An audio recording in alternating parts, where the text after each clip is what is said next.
Sono particolarmente orgoglioso di aver ospitato Mario Raffaelli, che è una figura particolarmente significativa non solo della politica italiana in quanto sottosegretario, parlamentare per tanti anni, ma anche proprio come figura di cooperazione che ha avuto ruoli anche dopo la sua attività politica, ed è anche un segnale che poi l'attività politica si fa sempre, si può fare in tanti ruoli diversi. In particolare questo libro secondo me ci lancia alcuni messaggi molto importanti. Il primo è che la pace è un processo di consapevolezza e necessita di una spinta ideale, ma va anche costruita attraverso la ricerca di quelli che sono gli interessi di tutte le parti in campo, quindi serve un riconoscimento anche degli altri. In secondo luogo serve che la pace sia un processo di area, non bastano semplicemente due contendenti, ma è proprio una comunità internazionale che oggi forse è messa in discussione dal ritorno degli imperi, ma che proprio perché noi siamo europei deve ritrovare nell'Europa come patria del diritto e della centralità della persona un suo luogo ideale e pragmatico che riesca a entrare nei processi. È un libro che ho fatto proprio per approfondire questo approccio di cui lei parla,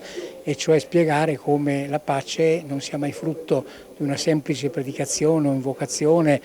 o di manifestazioni, ma sia un processo teso a costruire delle condizioni concrete che sono istituzionali, economiche, garanzie interne e internazionali, che consentano ai contendenti di continuare a perseguire i loro interessi, ma attraverso appunto un dialogo e la diplomazia e non con l'uso delle armi. Il libro parte da un'esperienza concreta, Mozambico, Africa australe, dove ci fu un processo di mediazione ben riuscito che poi portò alla pace. Certo, era un'area dove non c'era solo la guerra civile in Mozambico, c'era una in Angola, anche lo Zimbabwe, prima Rhodesia, era appena reduce dall'indipendenza ottenuta negli anni '80, c'era il problema del Sudafrica con l'apartheid, e tutti questi conflitti trovarono una sistemazione nell'ambito di questo processo di stabilità, e per questo io dico che un'altra lezione da trarre da quell'esperienza è che i processi di pace sono sempre processi di area, non ci può essere una pace fatta in un solo paese se questo paese è immerso in un'area di tensione e di conflitti.